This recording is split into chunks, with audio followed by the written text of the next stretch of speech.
Woo! December 20th, 2000. Thank you very much to my grandparents, Grandpa and Grandma Howell, for this awesome new notebook they got me as an early open gift for Christmas. Inside of it, I am going to journal my daily events as I mature into an honorable young man of righteousness. Not only am I grateful to the heart-to-heart discussion from my 80-year-old grandpa and grandma had with me about scary counseling emergency at school, but I am also grateful for Leona coming home from her first semester of college in Utah. That's where she's learning to become a missionary, just like Mom's folks were, Grandpa and Grandma.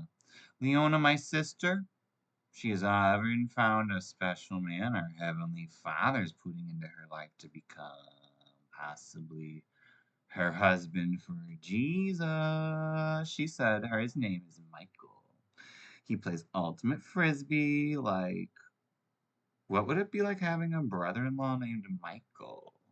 Would he invite me to play frisbee with him? I saw a photo she showed me of her and him together. Leona and Michael, both sandy brown hair, hers a little redder, or rouge in French. They were smiling wide, like having just laughed after a prayer meeting, she said, both showing their braces brightly. From the photo, it appeared as if they were the same height, but what that would mean Michael is quite short, since I just reached Leona's size, and I'm only 11. They must have been sitting together, since Leona always talks about wanting a taller man, someone she can look up to. She would say while reaching her arms above her head like she's placing her hands on an imaginary tall man's shoulders. She showed the photo to us on her cell phone, which can take photos, pictures. It's so cool. Like Leona, my sister, always has the coolest stuff. Like I have all, it's like her about phones taking photos, but my sister to have, like, if she has a phone that cool, like, what do I get as a hand-me-down? Then I could take photos with it, right? Anyway, Leona's always staying up to date with the latest trends, and she's still a Jesus freak, no doubts about it. Jesus freaks can totally be cool too. Like, obviously, being a Jesus freak is the coolest. So, cool Christians do really exist for real. And I want to be like one like my sister Leona. She's my role model after all. So this first entry is always the most awkward because I need to explain why I have a journal, why I'm going to keep it instead of asking for one. It's not that I don't like writing. Yeah, this is more mandatory than just a diary for cute poems. Some days I will probably not want to write the most elaborately interesting things. Don't happen every day, at least not for me. And the majority of my life events are negative. At least that's how I see it. For instance, the gray t-shirt. It's a sweatshirt. Torn up blue jeans my sister wore on the brown suit. Similar colored dress pants my grandparents donned in their flight in the Midway Airport aren't the most important to me. So I might not always describe details like that. The sassy and odd comments, those obnoxious facial expressions certainly will make it in though. Those are memories. And that should be enough too. No one's paying me to write this. I don't get any allowance for my weekly chores. On the other hand, no one's checking it or grading it either. Just a regular question of whether I'm writing or not. That's what they said, my parents. They could, you write whatever you need to be sold to a counselor. It's a prevention measure, they said, helping to prevent further counseling emergencies, as they were calling what happened Friday. And I don't want to think of all the memories are negative, but certainly seem to pop out more than the happier ones. I should try to include both happy and sad events, especially since writing about sad stuff can make me almost turn into a different person. But only every now and then. Don't worry about too much. That's what I try to tell my parents. So I have this journal to fill with my counselor wordy words just to keep them safe in here and not let them loose in places like my classroom. Sometimes, though, I can scare myself with how seriously my mind focuses on sad or angry ideas. It's song, I'm blue, I'm the D, rings my bells often, fitting me perfectly. Though it's quite simple. I don't feel simple at all, despite the song being simple. I feel like a mixture of this and that, blending laughter, tears, and screaming rage. It's been more than angry feelings recently. Can I share that with you?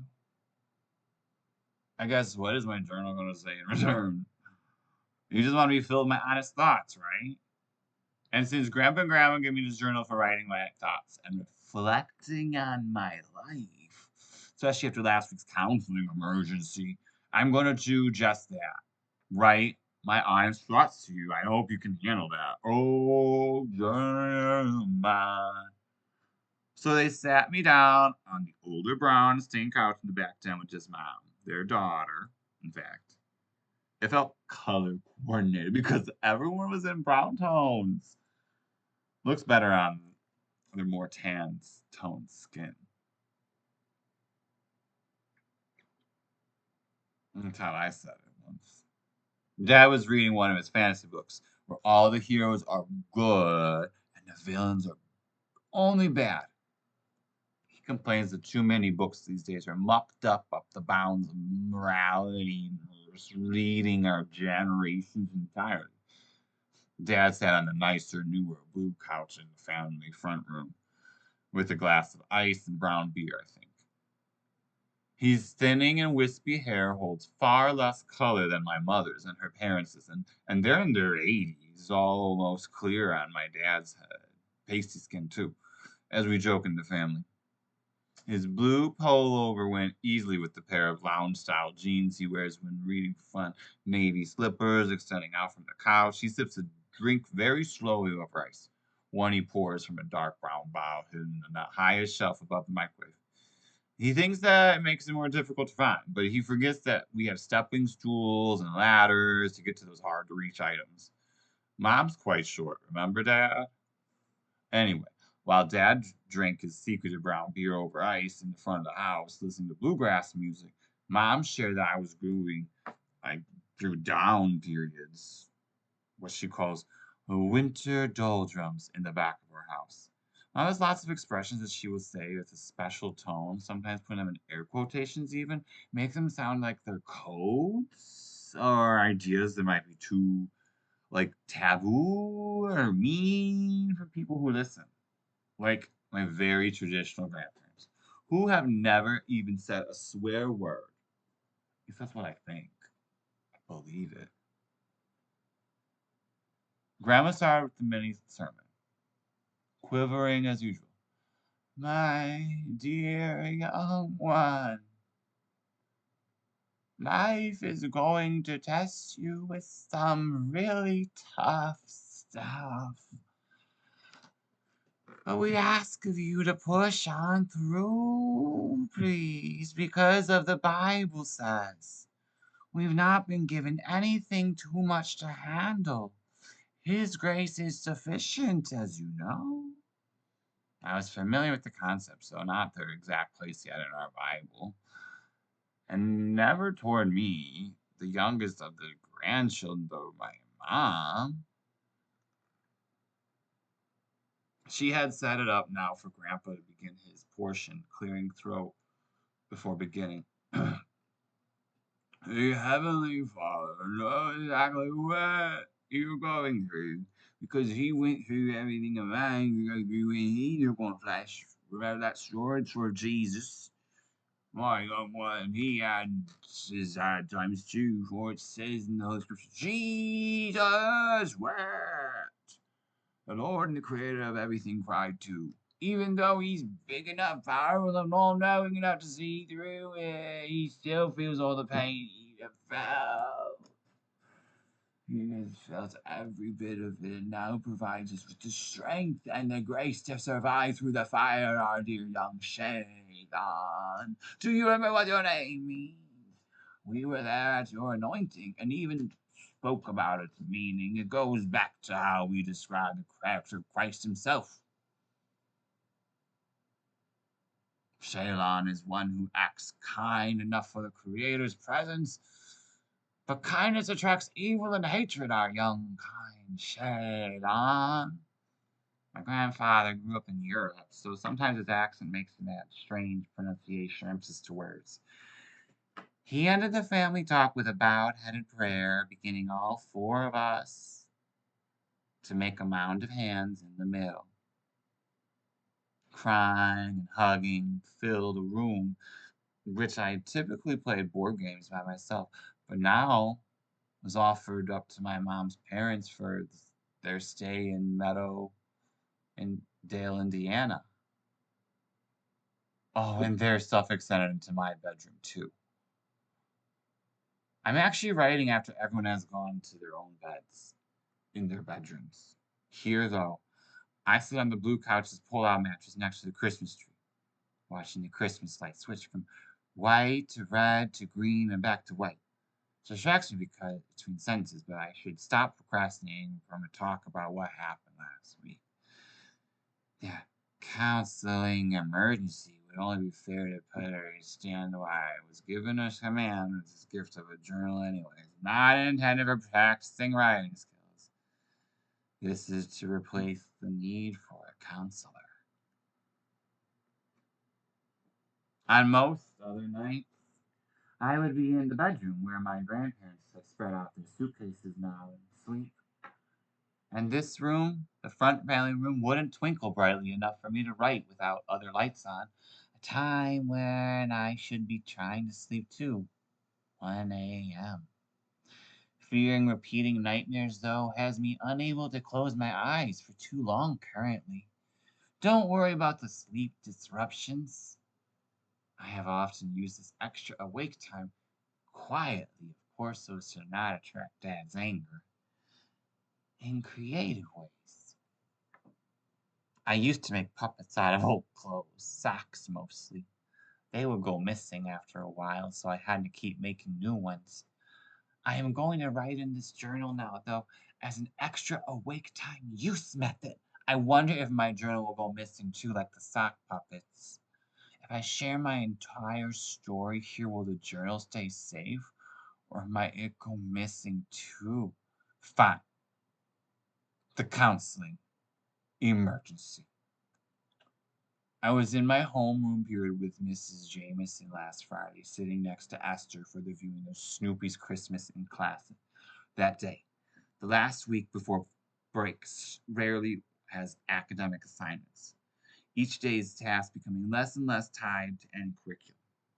The class objective that day was written on chalkboard. Students would be able to relax with their friends before reflecting on their wishes for grade.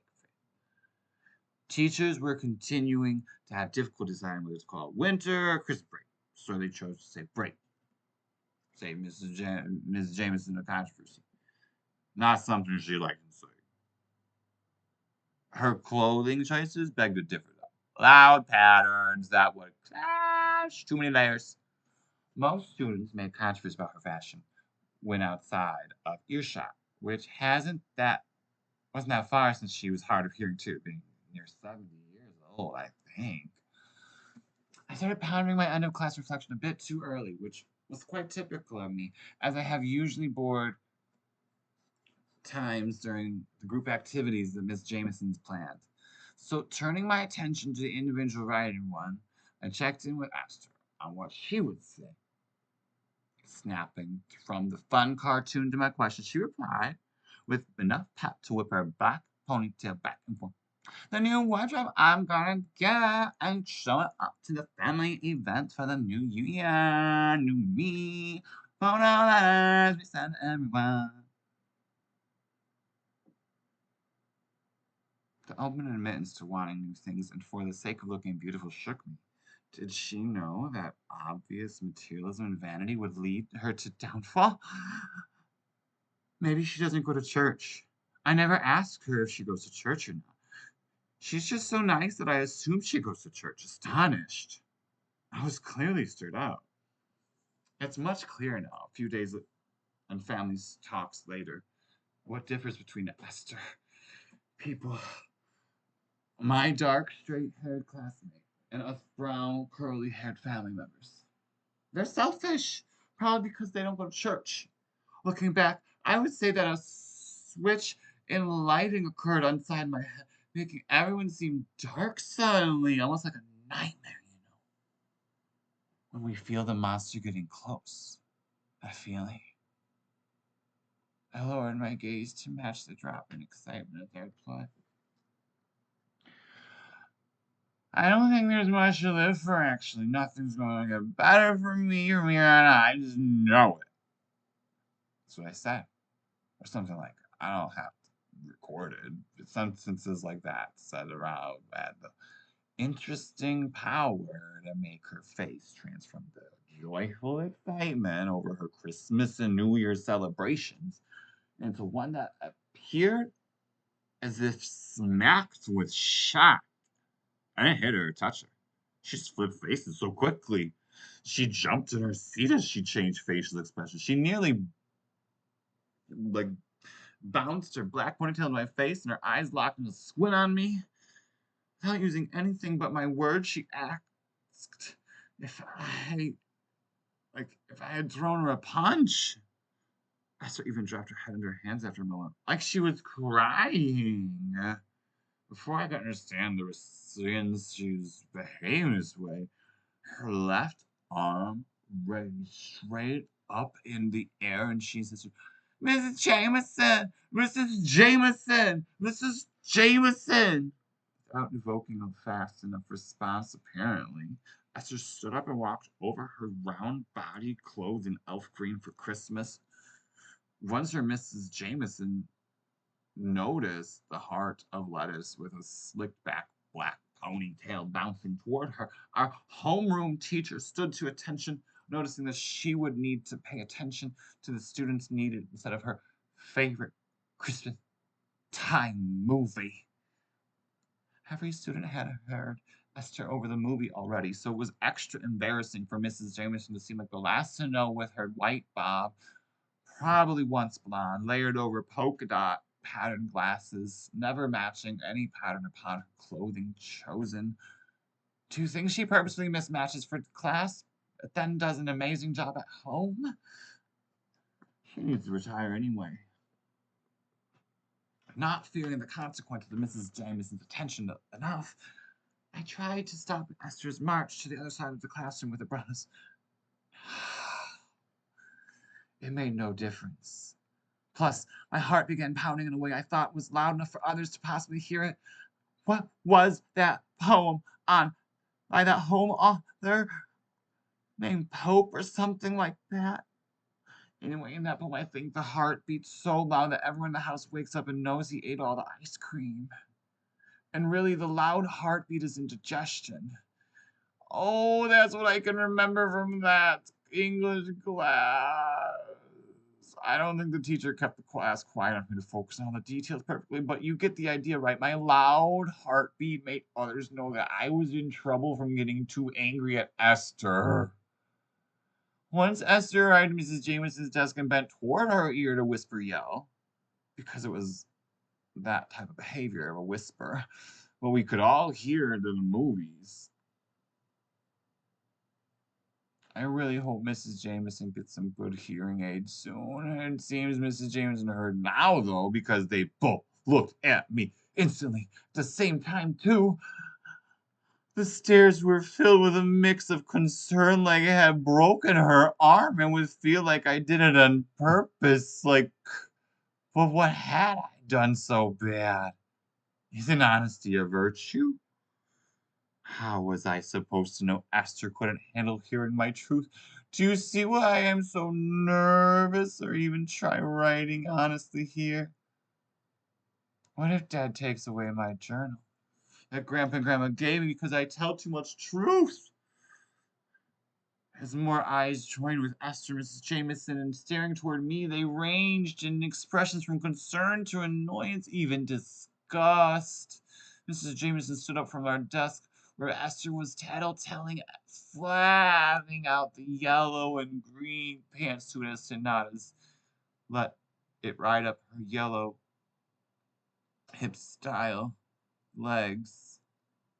She disengaged from locking eyes with me and fumbled her way around Esther, almost shoving slightly since the pathway really could only fit one person of her size. Clearing away past my classmate, our teacher walked out of the classroom, closing the door fully and standing out on the other side of it for several minutes. I could see the white on the back of her head through the small window.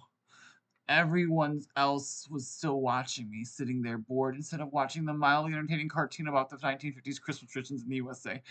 I kept looking up from my lap where my hands rested, feeling incredibly embarrassed with so much unwanted attention. The seconds passing into minutes tickled away as I kept checking to see how long she stopped. Out there, they glared at me, waiting for whatever was about to happen. It took forever. Small chatter began in the corners of the room. From the sound of the whispered voices, it sounded like my girl classmates began talking together first. But it was the boys started making statements directed at me. What are you doing with your paws in your lap over there, little shitty? Laughter spread like an explosion around my classmates. Yeah, doctor's supposed to clean themselves outside, Chihuahua. That was a name the bullies developed to sound like my name and Chihuahua, the small northern Mexican dog. I guess it meant I was smaller for my size, but I was due for a growth spurt, my mom would say, trying to cheer me up. And I do have tanner skin. So jokes about my family being Mexican are common. The boys would always say weird accusations and make others think I was masturbating or something when I was simply just trying to stick to myself, even pray. Probably what they do. Or else, why would they think about it so much? And in public? It's so cruel and gross, too. When the laughter rose and filled the whole room, it prompted Mrs. Jameson to bang on the door, an indirect way to keep us aware that she's still nearby. The comments didn't continue aloud. Thankfully, after that, the chatter quietly continued, though.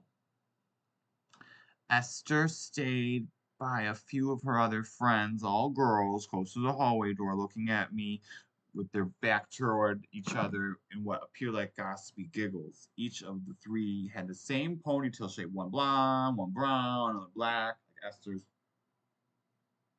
They included clasps of laughter between hush gasps. They each kept sharing new facts about me, and others had to yet to hear. I don't know what they know about anything new, since I only really spoke to Esther with assigned seating in our homeroom. I was always so nice to her. This is how they treated her. Their heads went in different directions throughout, despite being necklace chubby girls. They still tried throwing their heads back in laughter at times. They looked dumb, trying to act better than me. Mrs. Jameson returned with a taller man trailing her, his head bouncing behind him with each step, a clipboard in hand by his hip. Solid brown glasses and gray tone clothes made him seem refreshingly plain. Sitting next to my teacher, even the pale silver button-up shirt and charcoal pants made me feel so much tamer in contrast to the multiple colors and textures Mrs. Jameson was showing off.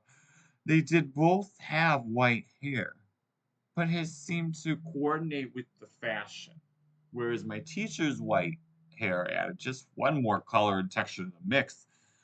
Looking at her outfit choices could render me dizzy if I did it too long. Now, I have seen Mr. Stearns around the school before. mainly at assemblies and family functions, and I had seen him with both my older siblings before for different reasons, though. My sister knew him as a coach, gymnastics, if I remember correctly. My brother knew him because he had gotten into so many fights. They were both at other schools now, so bumping into their reputation usually happens when teachers recognize my last name. We are the only Fingles in Meadowdale. He knew me and I knew about him, but I did not fully understand the current reason for meeting him.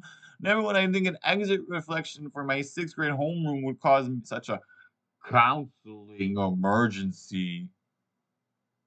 Mrs. Jameson did not even say words, but her presence rarely heavy.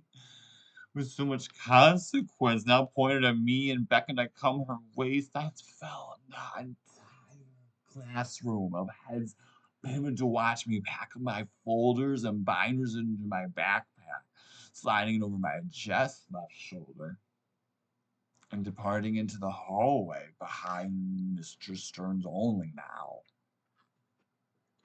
More silent following, all the way to his hidden first floor office, attached to the library. We were left in through the librarian's remission. I guess Jefferson Middle School's librarian is also the receptionist for their counselors? How resourceful, I guess. Once I set my backpack on the floor next to the metal chair, I then sat across from an uncomfortably constructed wooden table.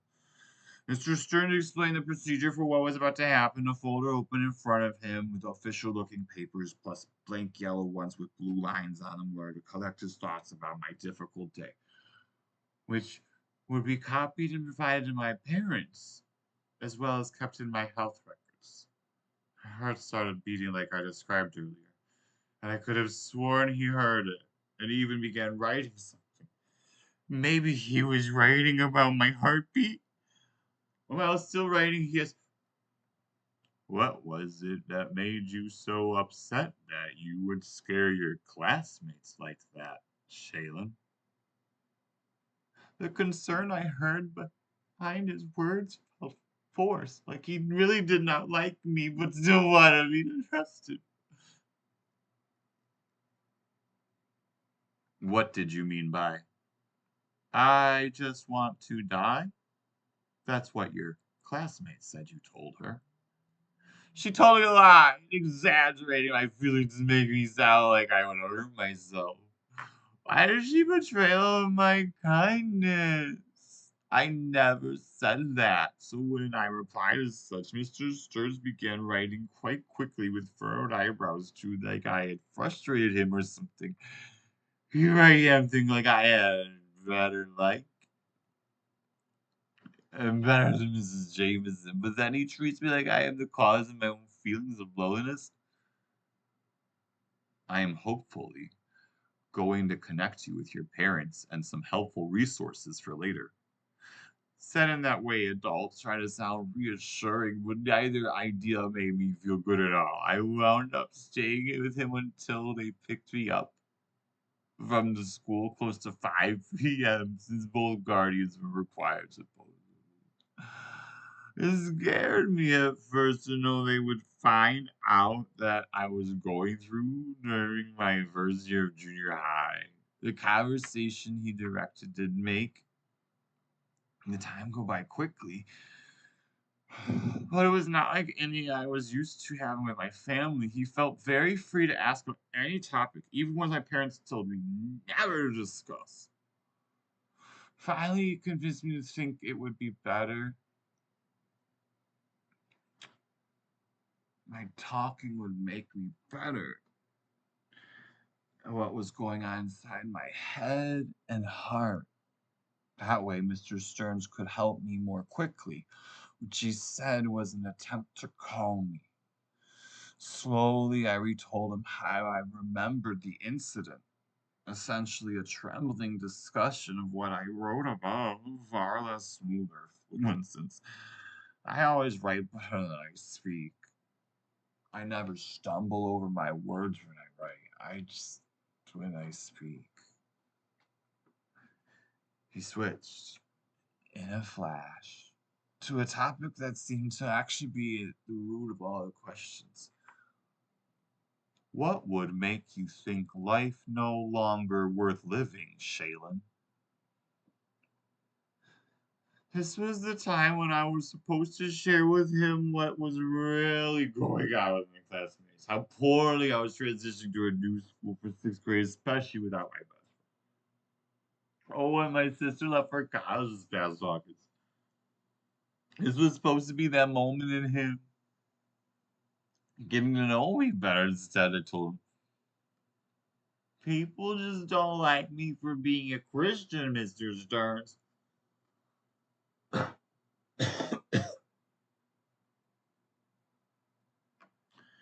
It was a line both my church and my father had repeated in other forms numerous times. You will be persecuted for being a follower of Christ. Only this time I felt a bit like a cover for all the actual problems going on in my life. Unless that's how persecution appears in our lives, like actual problems. That was the case with Job, right? Mr. Stern shook his head up and down to represent understanding what was saying. As an 11-year-old, speaking to someone over the age of 45, I think. He believed me. What was he writing down, though? The jotting had not stopped on his pad. He asked more questions about how my peers treated me poorly, but most of the details of their torment could not bring myself to admit. Really not to tell my parents. The best was I could use to find it without lying.